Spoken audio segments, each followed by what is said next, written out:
Ahora sí, estamos en vivo desde esta nueva edición de Way to Talk, el lado invisible del éxito. Bienvenidos todos, bienvenidos por acá. Alberto, Alejandra, Elisa, Daniela, Jesús, muchísimas gracias por el tiempo, por estar acá. Les comento mientras esperamos unos minutos para que se conecten algunas otras personas que ya están registradas y deben estar en proceso de ingreso. Quisiera comentarles por acá.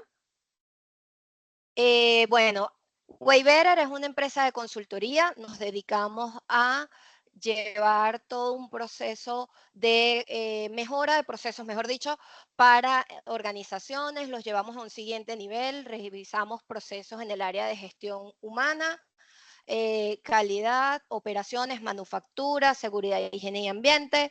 Y por allí pues tenemos toda la información en nuestra página web www.waybetterteam.com. Síganos a través de nuestro Instagram, @waybetterteam, y suscríbanse a nuestro canal de YouTube porque por allí estaremos compartiendo también la grabación de este webinar hoy.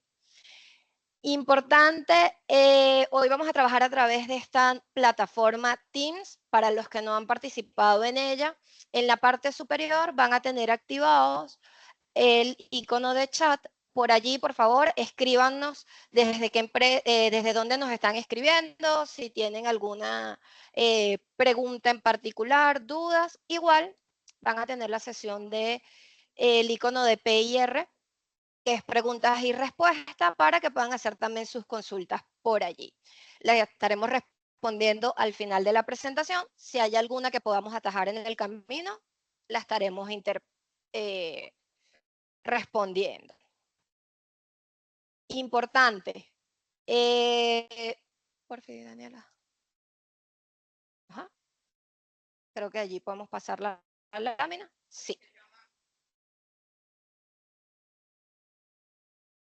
Ajá, perdonen que estamos en vivo y directo. Una complicación técnica, pero ya está. Importante. Hoy, el webinar de hoy se llama El lado invisible del éxito. Vamos a estar conociendo sobre las emociones y cómo aprovecharlas para mejorar nuestro desempeño y así también pues impulsar nuestra carrera. Para esta presentación vamos a estar contando con Daniela Alcántara, nuestra psicóloga clínica con más de 15 años de experiencia. Ha trabajado con personas, equipos y comunidades, y en su gran experiencia durante todos estos años ha aprendido que las emociones pueden ser algo que las organizaciones pueden olvidar, que las personas podemos olvidar, y son parte fundamental de lo que nos mueve en el día a día. Así que sin más preámbulos, yo los dejo por acá con Daniela Alcántara, nuestra psicóloga. Gracias, Daniela, por estar aquí el día de hoy.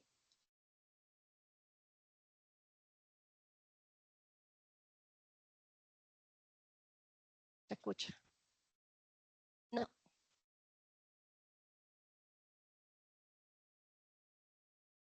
Ahora sí, ¿me escuchan?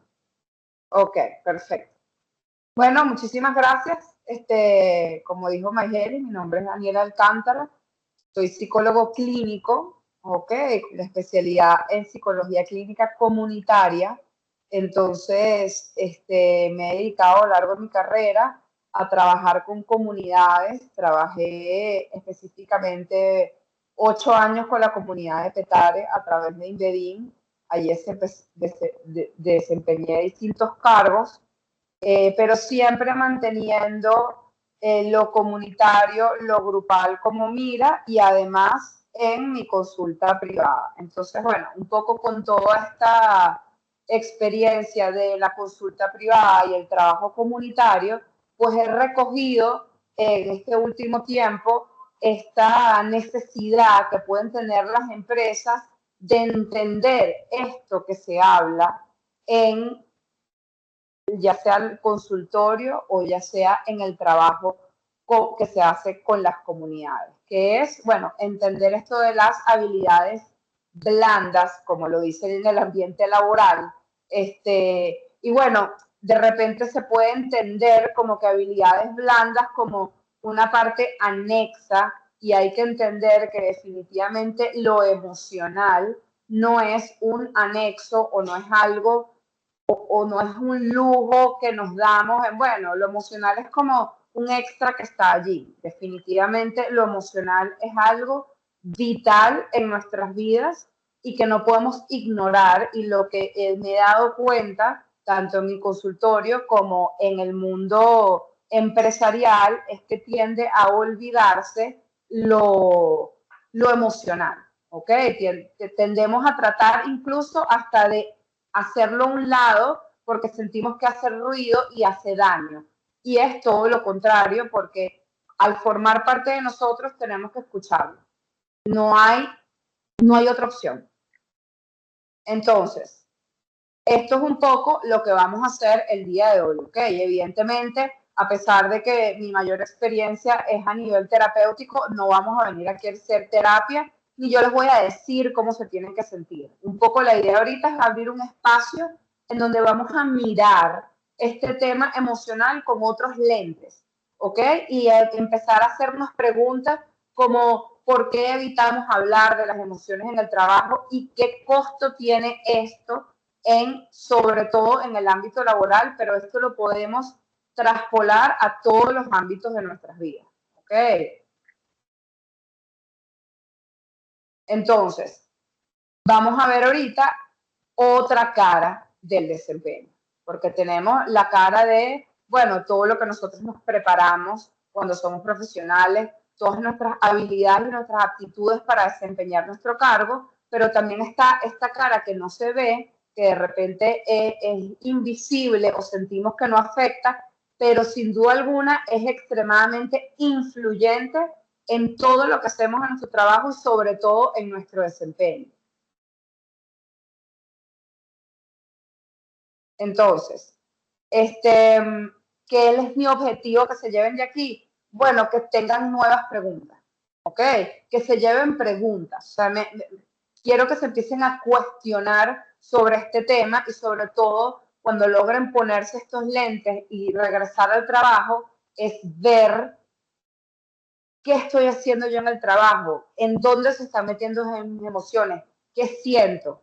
Y un poco cuando logren entender eso y ver eso, logren ponerse esos lentes, van a empezar a ver muchas cosas que de repente antes no estaban viendo y que puede estar influyendo fuertemente en el clima laboral, en cómo se sienten en el trabajo, incluso su desempeño o su imposibilidad, por ejemplo, de ascender. Oye, yo me preparo, yo hago todo, yo cumplo con todos los objetivos y sin embargo no logro ascender. ¿Qué es lo que está pasando? Bueno, esta cara un poco más invisible del desempeño puede ser lo que esté afectando. Entonces, si de lo que conversamos lo dejo pensando, algo te mueve, algo te hace sentido, voy a alcanzar el objetivo. Esa es un poco la idea, ¿ok? Entonces, vamos con el primer bloque. El primer bloque vamos a hablar lo más básico que es una emoción. Y lo más importante que quiero que se entienda es que a veces pensamos en la emoción como algo mental. Y la emoción, su base es biológica y fisiológica, ¿ok? Y es lo que conecta la mente con el cuerpo. Entonces las emociones no son opcionales, ¿ok? Las emociones es una reacción fisiológica de nuestro cuerpo ante la estimulación externa. Como les comentaba entonces, no es un lujo psicológico. La psicología como tal, que lo vemos como un lujo, no es un lujo. La psicología o nuestro cerebro tiene muchas partes y todas las partes de nuestro cerebro están integradas, ¿ok? Entonces, la parte en donde están las emociones, en donde está el lado más sofisticado de nuestro ser, de nuestro cerebro, es el sistema nervioso central, ¿ok? Es el que nos hace los humanos ser unas personas inteligentes, que razonamos, que tenemos derecho a, tenemos la habilidad de vernos a nosotros mismos y entendernos que tenemos un espacio en el mundo. Eso es una cosa que nos diferencia de la gran mayoría de los animales, que nosotros tenemos autoconciencia de nuestro espacio en el mundo. Al desarrollar autoconciencia, nuestro sistema nervioso central se desarrolla mucho más y somos personas que podamos razonar y que podamos tener emociones más sofisticadas. Los animales, los mamíferos y los mamíferos más evolucionados pueden tener emociones, pero sin duda alguna nuestras emociones son mucho más sofisticadas y nos rigen mucho más que cualquier otro animal. ¿Ok? Los animales tienen instintos. Ustedes ven que los pájaros todos se comportan de una manera similar dependiendo de su especie. Los lobos se comportan de manera similar. Todos tienen un patrón de comportamiento que son los instintos con los que están configurados genéticamente el animal. Nosotros, a medida de que vamos desarrollando nuestro cerebro, hemos ido perdiendo esos instintos, nos queda muy poco. Esto de agarrar el dedito cuando nacemos, el instinto de succión, nos han quedado ciertos instintos de supervivencia, pero realmente las emociones han sustituido a los humanos el instinto. Por eso es que los humanos somos únicos, irrepetibles, porque hemos trascendido a los instintos de especie y nos hemos hecho tan sofisticados que vamos siendo únicos, porque nuestra historia nos va perfilando a ser únicos. Y justamente lo que nos perfila es esta conexión mente-cuerpo. Entonces, ¿de dónde emergen las emociones? De estructuras más profundas y más primitivas del cerebro, que son la amígdala, el hipotálamo, el tronco encefálico. ¿Ok? Entonces, las emociones surgen del sistema nervioso autónomo. ¿Ok? El sistema nervioso autónomo es el que rige todas nuestras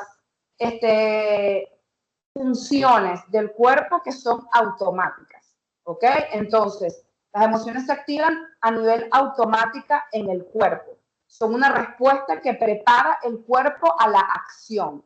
Entonces, no nacen de la mente racional, no son pura psicología, son instintivas, aparecen rápidamente. Inicialmente la emoción es biológica. Luego, cuando nosotros comprendemos la emoción y la logramos entender, allí es cuando se traduce a la mente, allí es cuando corticalizamos, como decimos los psicólogos, que es pasamos de lo autónomo, de lo primitivo, pasamos al sistema nervioso central, que es lo más desarrollado que tenemos los seres humanos.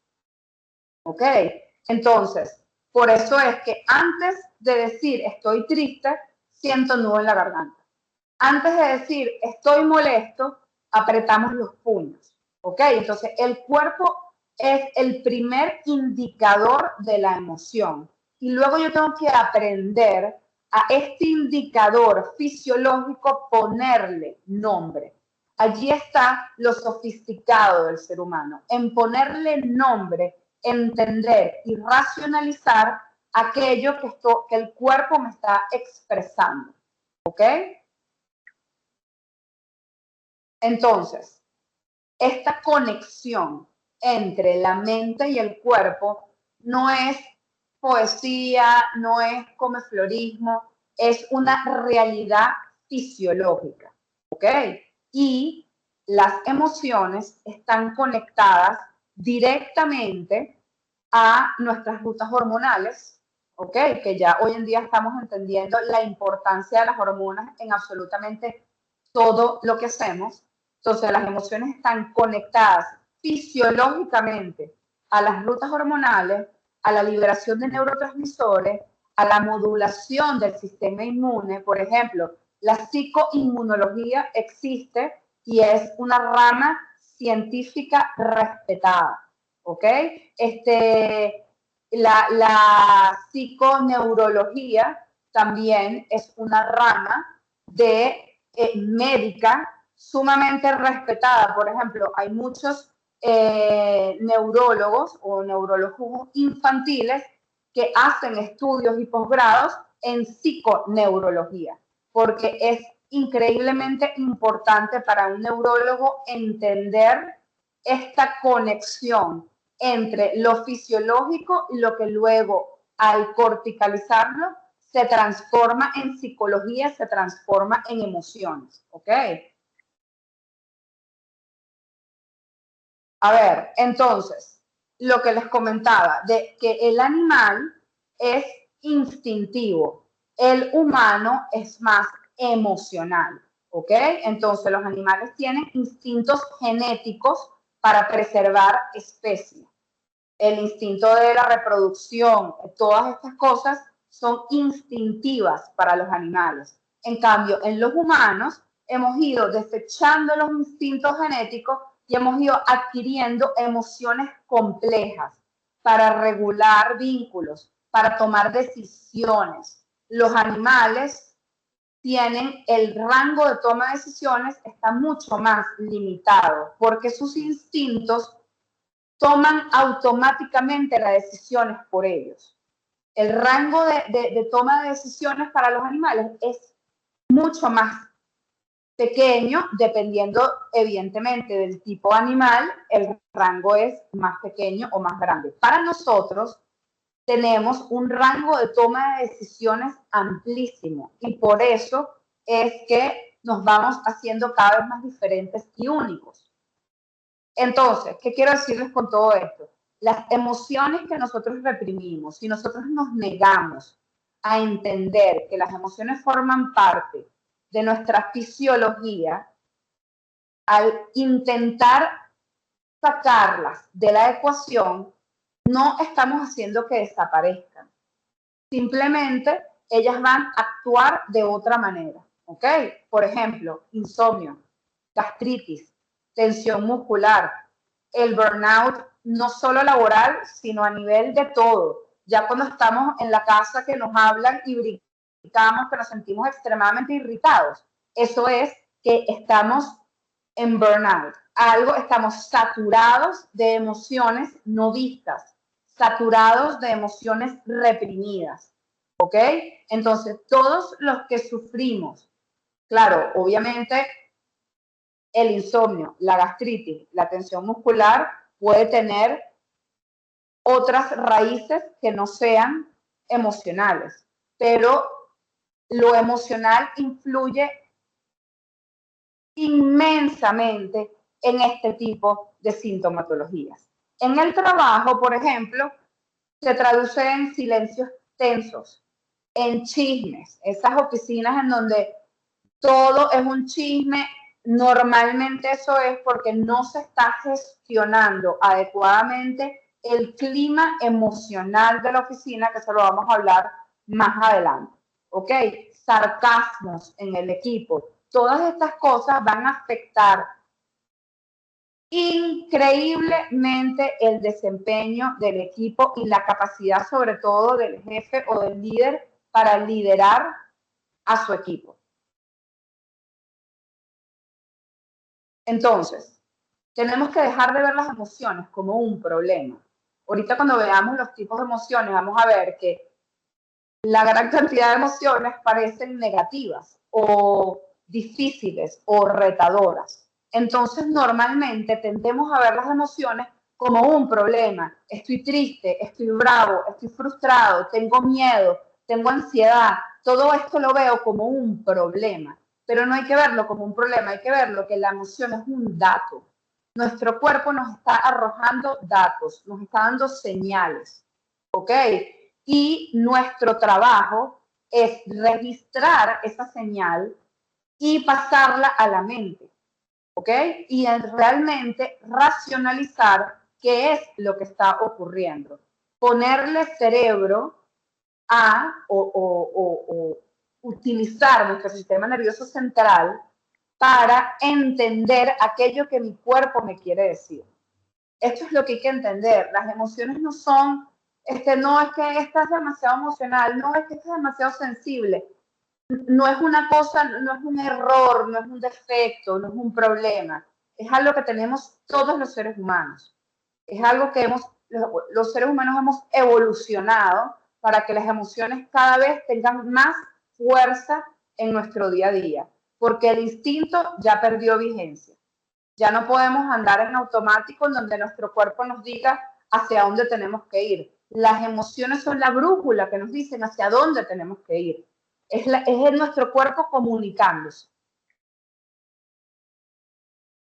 Entonces, ahora que tenemos como una idea básica de qué son las emociones, entonces vamos a ver para qué sirve. Vamos a preguntarnos un poco para qué sirve cada una y empezar a entender por lo menos las más básicas o conocer las más básicas. Entonces, las emociones, como ya les he comentado, tienen funciones adaptativas. Las emociones, al ser señales del cuerpo, nuestro cuerpo está diseñado para sobrevivir. ¿Ok? Por eso es que existe el sistema autónomo. El sistema autónomo hace que nosotros funcionemos, que nuestro corazón lata, que nuestros intestinos y nuestro sistema gástrico funcione sin que nosotros tengamos que hacer nada. Esto lo hacemos, nosotros respiramos sin saberlo, nuestro corazón late sin saberlo. Nuestro sistema autónomo hace que nosotros nos mantengamos vivos. Las emociones, como surgen del sistema autónomo, ¿ok? Es una manera más de nuestro cuerpo de ayudarnos a adaptarnos a nuestro medio externo. Pero no es solo adaptarnos sobreviviendo, manteniéndonos vivos. Los seres humanos ahora somos tan complejos que adaptarnos a nuestro medio externo es sabernos relacionar. Adaptarnos a nuestro medio externo es sabernos comunicar, es ser asertivos, es ser resilientes, es ser, todo esto nos ayuda a ser más adaptativos en un mundo complejo en donde los seres humanos, sobre todo, y esto es algo también importantísimo que tenemos que entender, somos seres sociales, ¿ok? De toda la gama del reino animal, hay animales que son más sociales que otros, hay animales que viven solos, hay animales que viven en pareja, hay otros animales que viven en comunidades. Nosotros somos animales, venimos del mono, viven en comunidades. Y eso es algo de especie que tampoco podemos eludir. Nos necesitamos el uno al otro.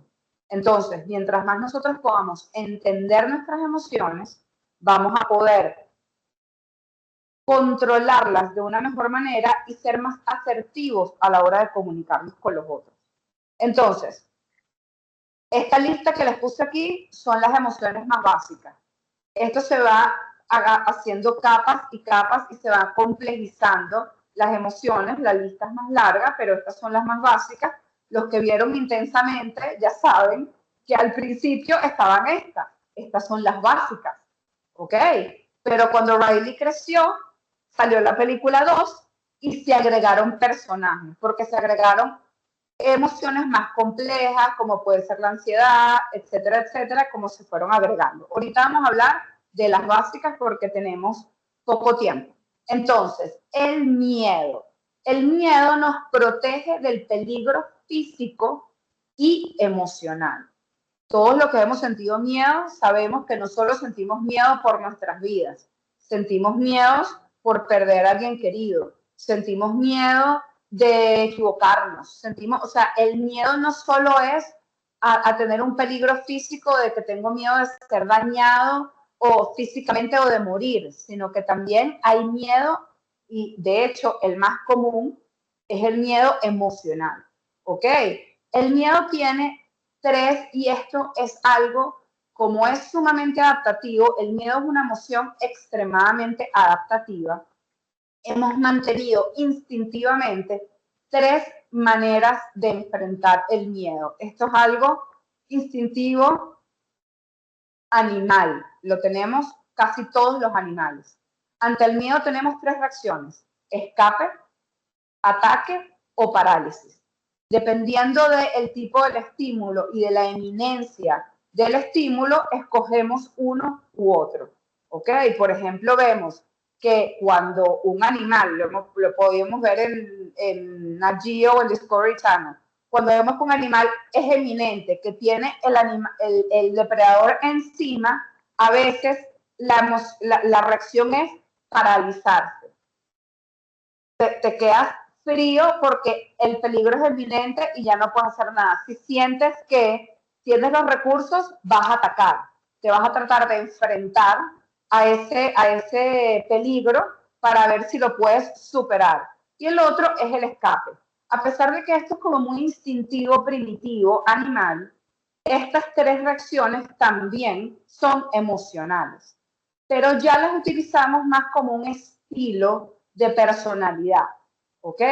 Hay personas que son más evitativas, que tienden a escapar del miedo, a no enfrentarlo. Hay personas que son más confrontativas, que enfrentan sus miedos, que hablan lo que no les gusta, que se enfrentan a aquello que les causa miedo. Esos van más propensos al ataque. Y hay gente que simplemente se paraliza y no sabe qué decir, no sabe qué hacer, no actúan.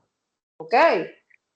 Entonces, hay que, por ejemplo, el miedo es una emoción vital para el ser humano, tanto fisiológico como emocional. Luego tenemos la rabia, que la rabia, su función adaptativa principal es marcar un límite. Cuando nosotros sentimos rabia, ¿qué es lo que el cuerpo nos está tratando de decir?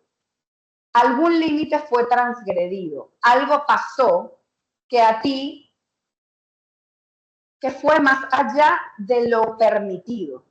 Y esto nos genera rabia. Entonces, por eso también es muy adaptativa. Fíjate que aquí le estamos dando un giro distinto, donde, oye, que la rabia es negativa, el miedo es negativo, la tristeza es negativa. No, todo tiene su función adaptativa. La tristeza, por ejemplo, nos contacta con la pérdida, ¿ok? Y sobre todo nos invita, cuando estamos tristes, la invitación del cuerpo, lo que nos está tratando de enseñar con la tristeza es que tengo que ver hacia adentro y tengo que ver qué fue lo que me dañó. Entonces, la tristeza me invita a entender qué es lo que me está pasando. Por ejemplo, en la película Intensamente, si la vieron, cuando Riley pierde no mete el gol, y ella se va a una esquina y se pone a llorar.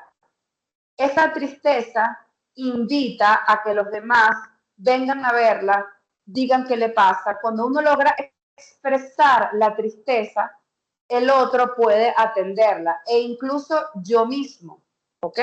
Cuando Riley no lograba enfrentar su tristeza, sino quería estar siempre contenta, quería sobrepasar, la mamá le decía, pero, ay, qué bueno que tú siempre eres mi hija feliz. Y trata de, yo sé que esto es difícil, pero qué bueno que tú siempre estás feliz. Entonces, de alguna manera, ella sentía la necesidad de no registrar esta tristeza. ¿Y qué fue lo que le pasó? Llegó un momento en donde esta emoción no consiguió salida y ella simplemente dejó de sentir. Entonces, cuando dejamos de escucharnos, cuando no escuchamos la tristeza, cuando no invitamos a ver hacia adentro, inevitablemente nuestro cuerpo va a llegar a un momento en donde no va a poder registrar más nada porque nos saturamos. El lugar invisible a donde nosotros llevamos las cosas que no queremos ver es el inconsciente. Y el problema de ese almacén es que no es infinito, es finito. No lo podemos llenar de cosas indefinidamente. Entonces, si nosotros insistimos en negar la tristeza, en no ver hacia adentro, ese recipiente se va a ir llenando al punto en donde ya se va a reventar y no vamos a poder lidiar más con nada, y allí es cuando surgen los síntomas físicos y los síntomas emocionales. La alegría parece ser lo único positivo de la emoción, aunque estamos entendiendo que todas son adaptativas. La alegría es lo que nos motiva, lo que nos vincula, lo que nos hace entender, ok, estoy alegre, esto entonces por aquí es el camino. Ok, ahorita que está súper en boga si no te sientes bien, allí no es. Si te sientes, allí no es.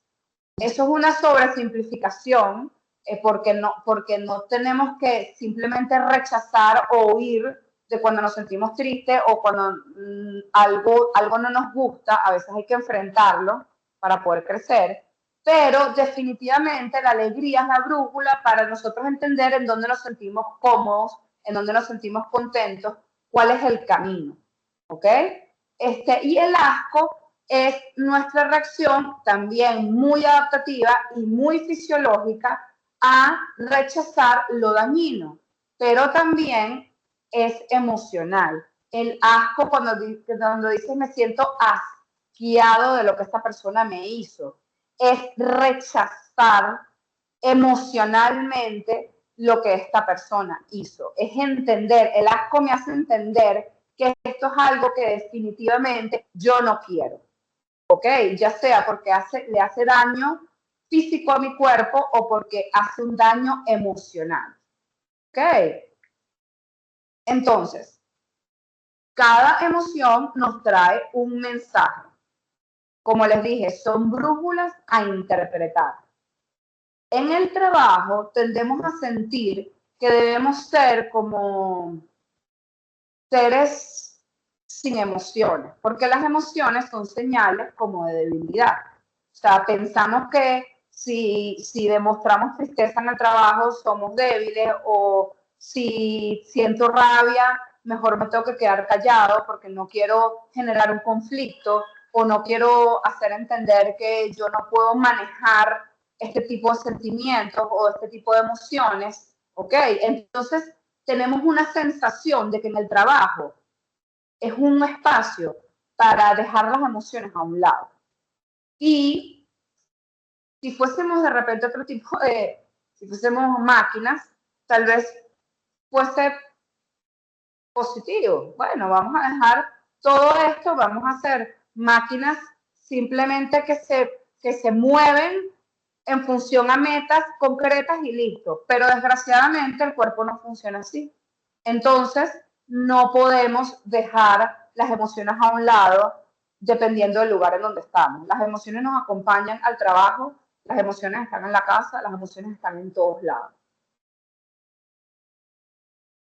Entonces, como las emociones no desaparecen, se filtran. Si no las sabemos entender y si estamos tratando de negarlas en el trabajo, se filtran en mi tono de voz, en correos pasivo-agresivos, en el ausentismo, estoy pero no estoy, o no me provoca ir al trabajo, o el famoso burnout.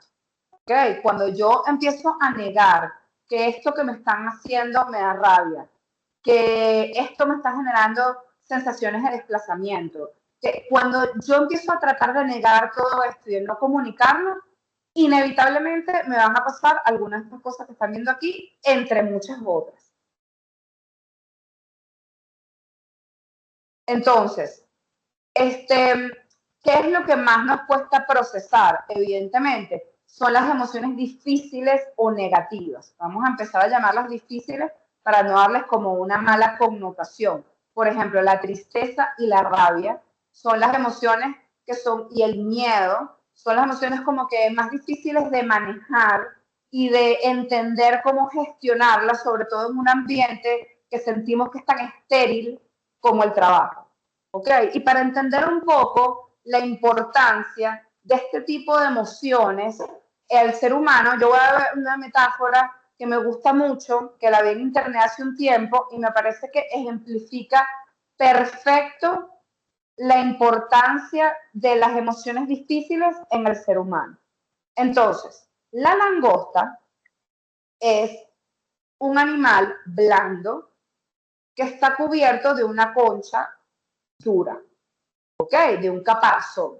Entonces, como sabemos, los caparazones no crecen. Los caparazones son rígidos y no crecen.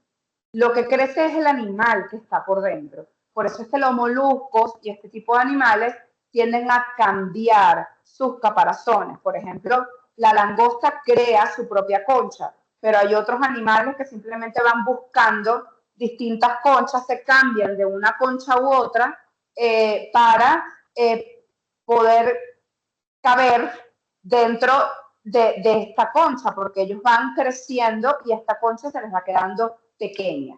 Entonces, ¿cómo el animal percibe que es momento de cambiar este caparazón. Cuando se empieza a sentir incómoda y empieza a presionar su cuerpo blando, empieza a presionar la concha y se empieza a sentir incómodo. Entonces, este malestar que siente la langosta no es algo malo. Sin duda alguna, le está dando una señal de que tiene que cambiar su caparazón para poder seguir creciendo.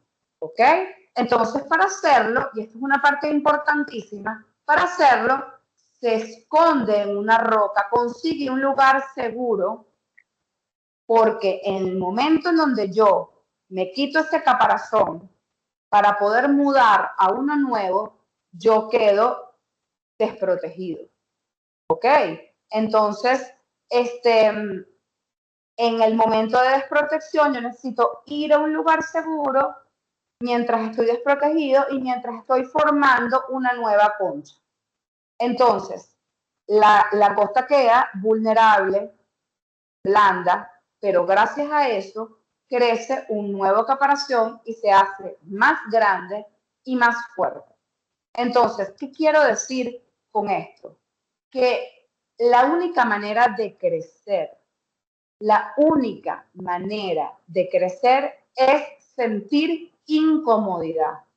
Por eso es que el cambio nos cuesta tanto, porque el cambio duele, el cambio es incómodo. Pero porque sea incómodo y porque duela, no significa que lo vamos a evitar. Por ejemplo, tenemos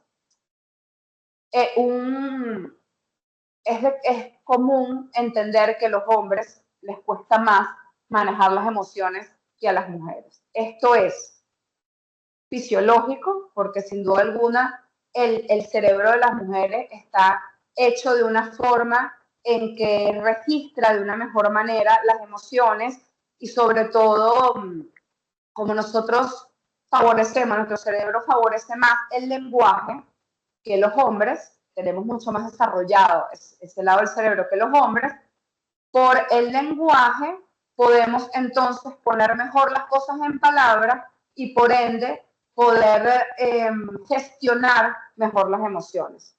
Y es cultural, porque de alguna manera esta predisposición de la mujer de gestionar mejor las emociones se ha convertido en que culturalmente los hombres pareciera que como que no tienen emociones o no deben de gestionarlas. Entonces, ¿qué es lo que vemos? Bueno, que los hombres son inmaduros, que los hombres nunca crecen. Eso es lo que decimos mucho. No es que los hombres no crecen, es que los hombres son inmaduros. Gran parte de eso es esto, porque al yo tratar de evitar las emociones, de tratar de evitar esa incomodidad y la emoción negativa y ver mis propias emociones, no crezco emocionalmente, no maduro.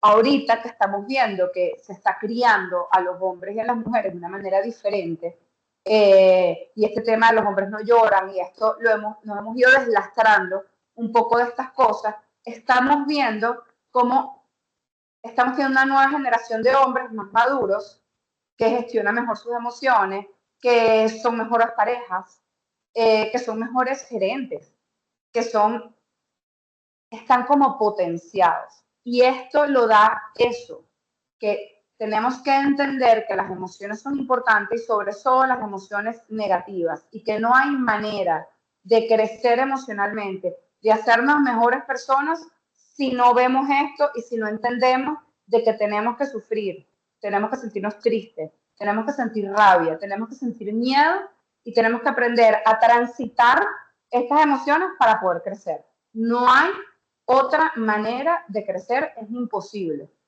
Evitar estas emociones nos va a llevar inevitablemente a la inmadurez emocional. Entonces, recuerden a la langosta y que ella se va, primero su caparazón es un mecanismo de defensa. Como ella es blanda, necesita una concha dura para protegerse. Los seres humanos, inevitablemente, necesitamos mecanismos de defensa para afrontar la vida y las emociones. ¿Cuándo desarrollamos nosotros estos mecanismos de defensa? Bueno, los desarrollamos en nuestra infancia, que es el momento en donde estamos más vulnerables. ¿Ok? Es el momento en donde no sabemos poner en palabras aquello que sentimos y las emociones es algo como muy grande y muy difícil de manejar.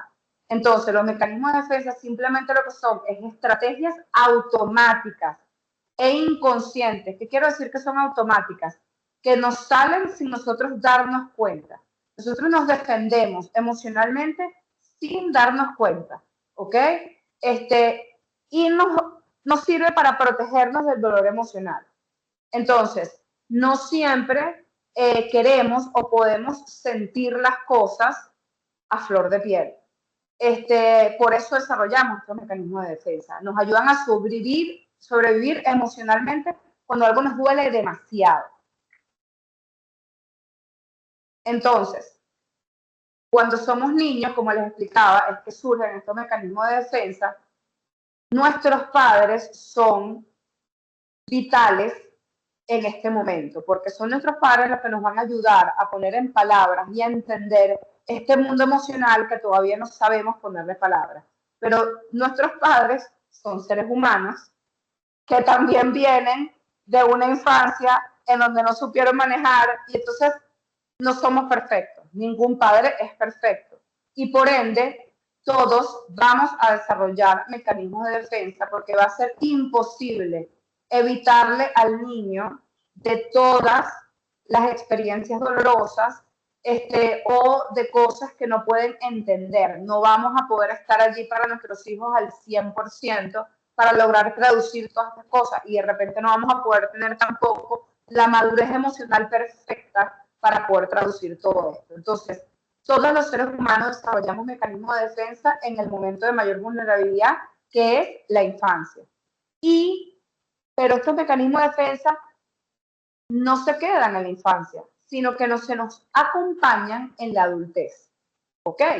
Entonces, inicialmente, nuestros mecanismos de defensa son rígidos, son automáticos, son inconscientes y los aplicamos cada vez que sentimos aquello que no nos gustó. Cuando somos adultos, deberíamos de ser más conscientes de este mecanismo de defensa y deberíamos de utilizarlos de una manera menos rígida y menos automática. Pero esto no siempre se da.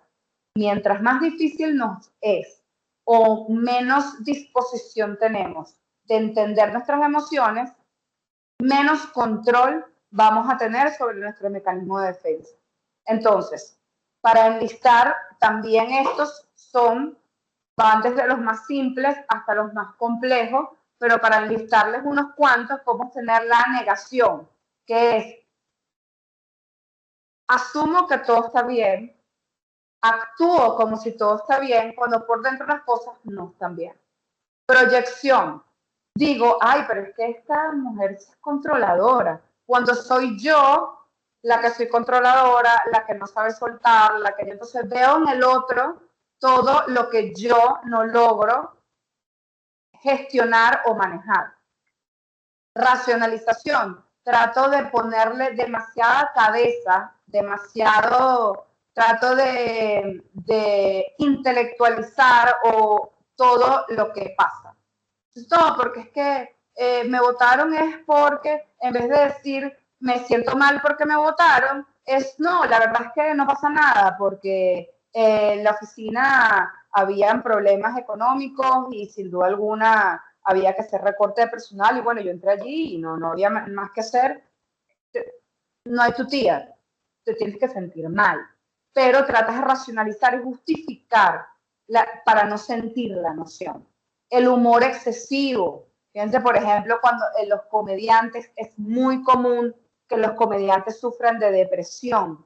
¿Por qué? Porque sin duda alguna estas personas a lo largo de sus vidas desarrollaron el humor como un mecanismo de defensa para evitar las emociones negativas, sobre todo la tristeza. Entonces, ¿por qué los comediantes o los humoristas tienen una incidencia tan alta de suicidio y de depresión? Porque el humor es un mecanismo de defensa. ¿Ok? Entonces, cuando vemos que estamos echando demasiado chiste, de que estamos utilizando demasiado el humor ante una situación, nos tenemos que detener y de repente pensar si estamos echando tantos chistes porque queremos ser comiquísimos o porque queremos evitar algo que no nos está gustando sentir.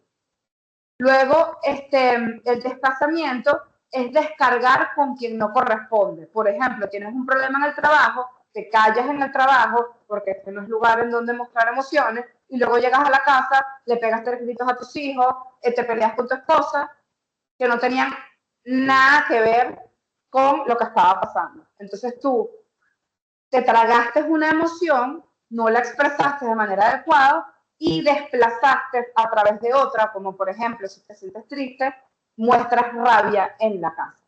Y la represión es ni siquiera me acuerdo de lo que me dijeron, ni siquiera recuerdo aquello que me dolió. Por ejemplo, hay mujeres violadas o niños que han tenido traumas infantiles que simplemente lo borran de sus mentes, no recuerdan que sucedió. Y de adultos se meten en terapia, ven que tienen muchos problemas emocionales y cuando entran a terapia empiezan a recordar cosas que ni siquiera sabían que habían existido, cosas infinitamente traumáticas que ni siquiera recuerdan.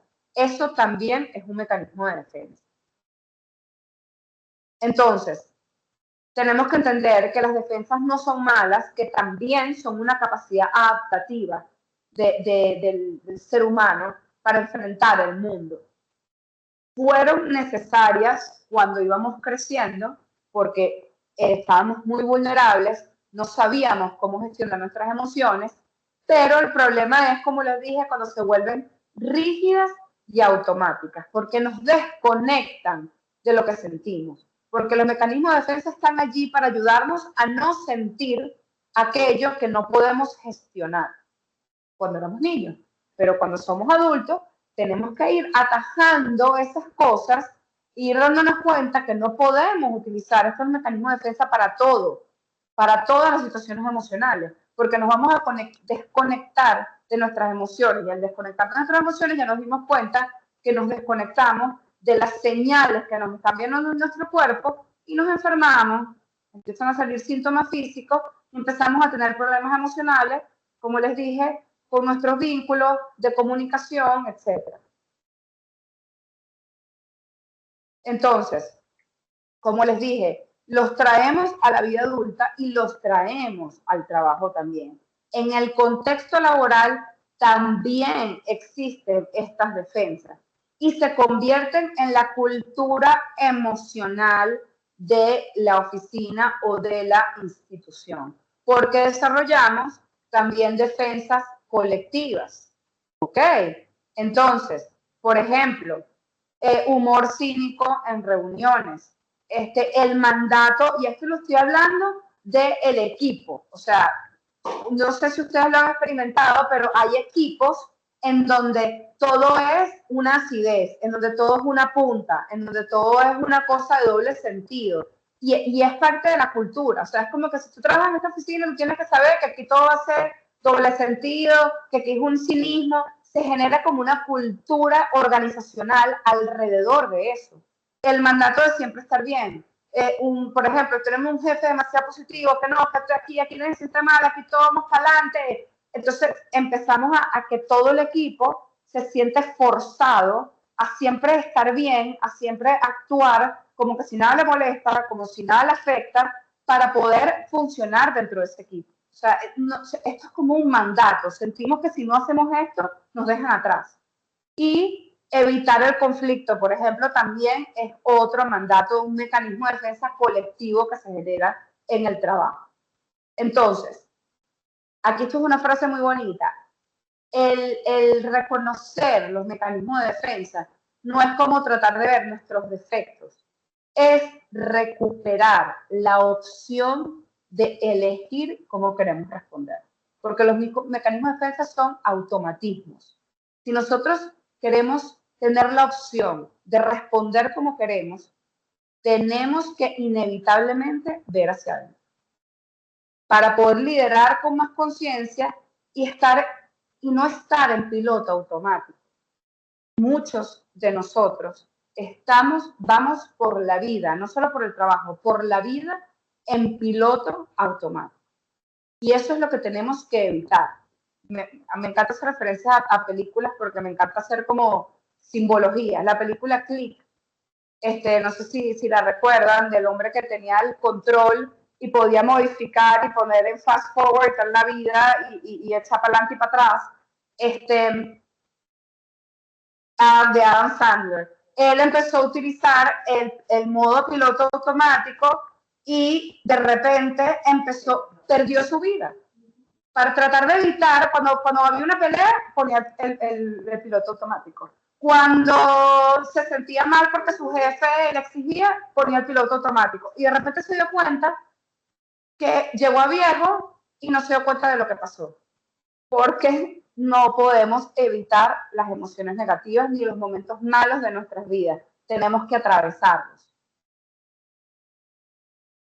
Entonces, vamos a ver esto más en los grupos, el clima emocional, aquello que se respira en la oficina, aunque nadie lo diga, se siente. Eso no es algo loco, eso es algo real y existe en todas las oficinas. ¿Ok? El clima laboral, el clima emocional es una realidad. ¿Ok?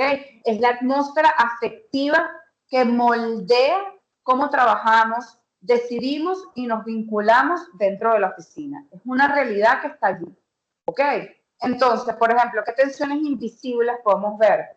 Alianzas implícitas, que son vínculos afectivos que condicionan decisiones. Por ejemplo, ya la cosa no es por el genograma normal laboral de que aquí está el jefe y tú le rindes cuentas a este y tú tienes que mandarle el correo a este. Cuando se generan alianzas implícitas, se empiezan a hacer bandos y yo empiezo como que yo hablo con este porque este es mi amigo y no porque le tengo que reportar a él.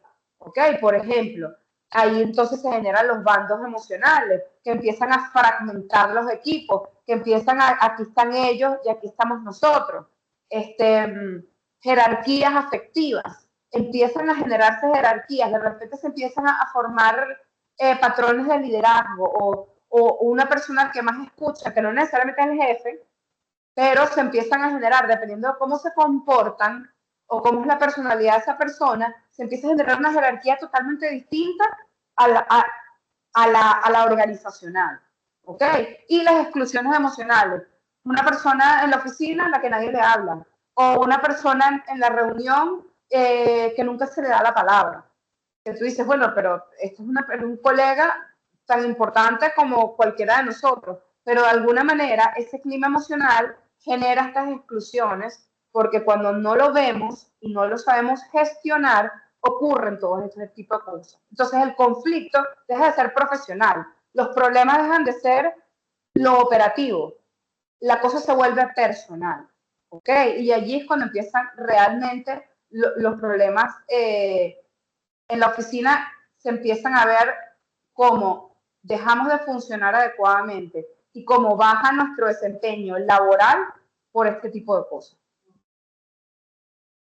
Entonces, por ejemplo, tenemos roles en nuestras vidas, pero también tenemos roles en nuestros trabajos.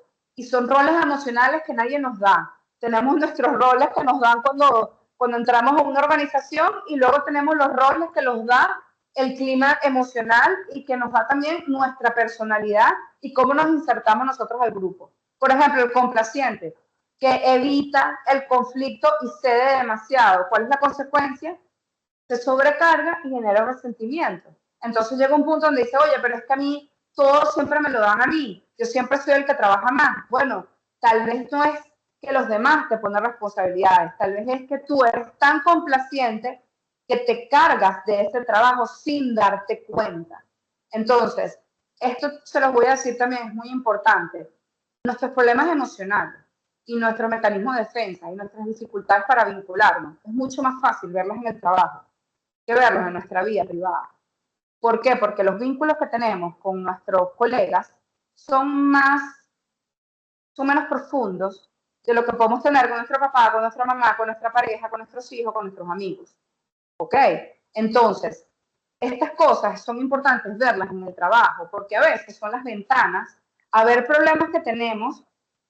Oye, a mí la gente siempre me carga el trabajo de toda la responsabilidad y cuando volteo yo para mi casa, si yo logro ver esto en el trabajo, luego yo voy a poder voltear a mi casa y decir, wow, es que yo me siento también sobrecargado en mi casa.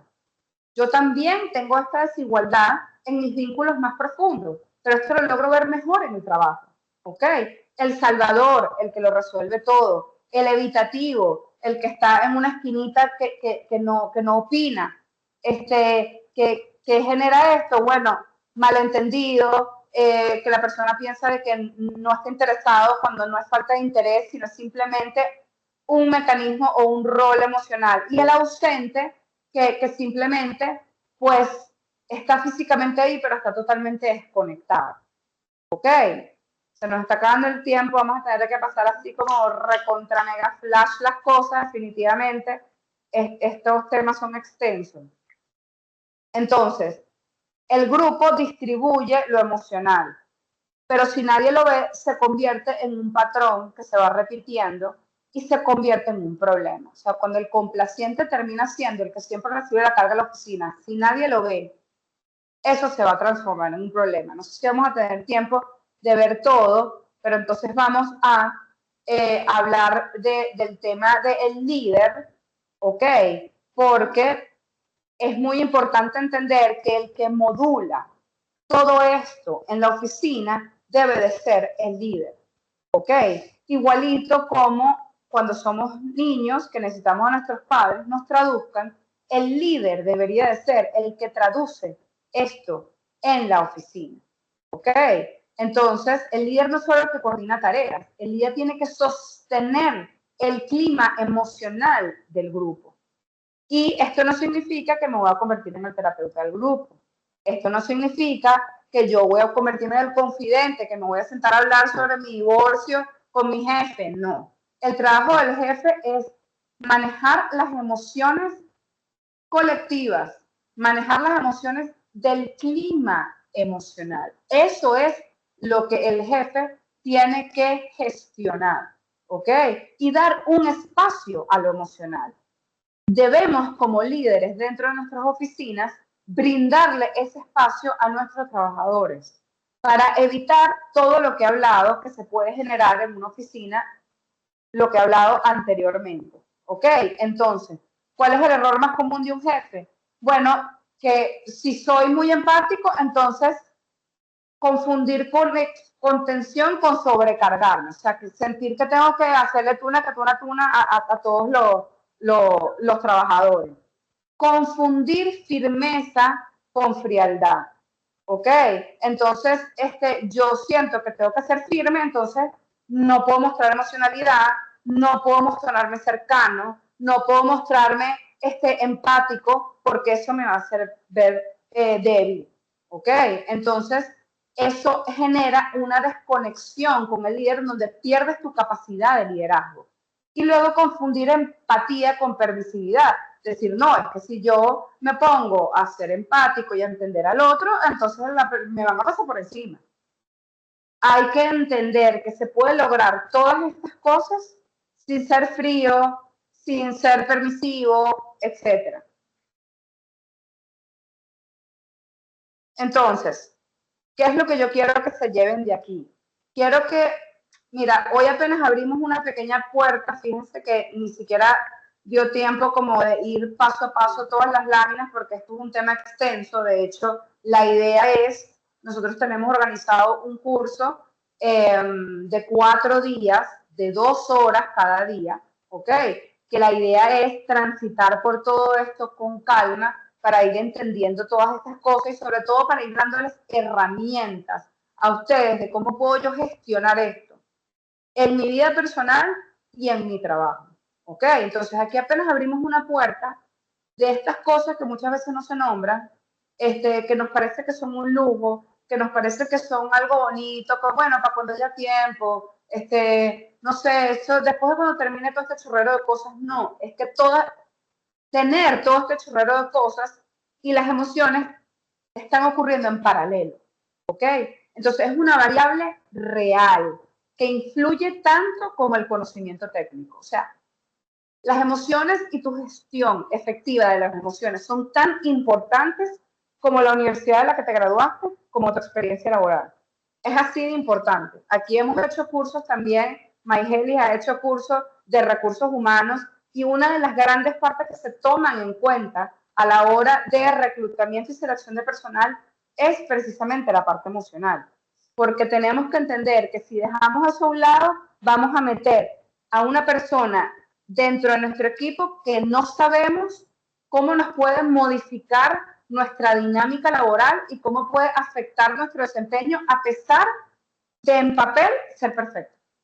¿Ok?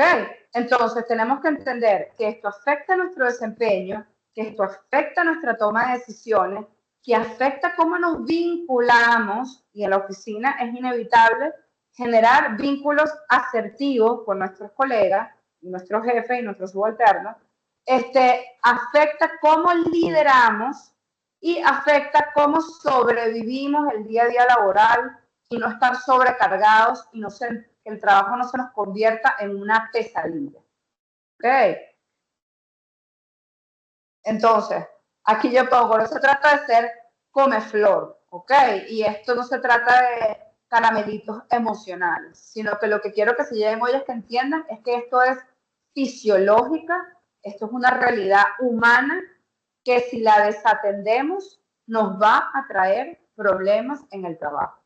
Eso es lo que yo quiero que ustedes se lleven y que si esto les interesa y que se sienten que quieren aprender más y sobre todo adquirir herramientas para poder aplicarlas en el trabajo y ser más asertivos, vayan al curso de la otra cara del desempeño el 28 de julio y allí nos vamos a poder explayar mucho más con esto y vamos a poderles dar un panorama mucho más grande de lo que se habló aquí en escasa, o sea, de 1 hora pasamos a 8.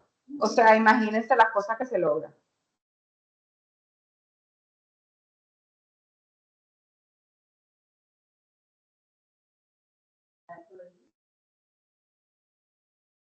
Uh -huh. La que sí. Ok, buenísimo, Daniela, muchísimas gracias. Perdón por hacerte correr en los últimos minutos. No. Sé que este tiempo pues se te hizo súper corto para poder dar todo el contenido que querías dar, pero no quiero que se vayan sin antes anunciarles que para ustedes que participaron en este webinar tienen una oferta exclusiva, un descuento del 10% para los que se inscriban en las próximas 48 horas, es decir, tenemos hasta el viernes para inscribirnos y tener este beneficio, ¿ok? ¿Cuál es la intención de esto? Pues que ustedes puedan disfrutar de todo el contenido que Daniela nos pudo dar hoy en esta cortita sesión donde queremos pues aprovecharlo al máximo. Y también quisiera invitarlo a participar en una encuesta, porque para nosotros en Waybetter es importante la mejora continua y por eso les dejamos este código QR y les estoy pasando acá al chat un enlace donde ustedes nos van a poder contestar esta encuesta para nosotros ir mejorando en cada momento. Igual, mientras responden por allí la encuesta, les estoy invitando a pues seguirnos en nuestra página web, a que nos visiten en nuestra página web y nos sigan a través de Instagram. Gracias a los que están conectados en Instagram también, @WayBetterTeam. Y recordarles que este webinar va a quedar grabado en nuestro canal de YouTube, WayBetterTeam, ¿ok? Bueno, muchas gracias a todos por su tiempo. Le vamos a estar pasando un correo con el link de la encuesta a todos los que se registraron hoy por acá. Muchísimas gracias, Daniela, por todo el tiempo y la dedicación. Excelente.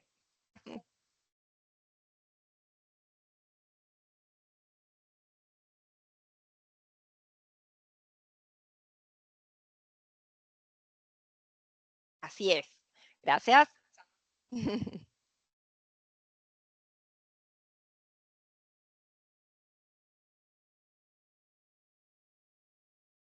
Y casi.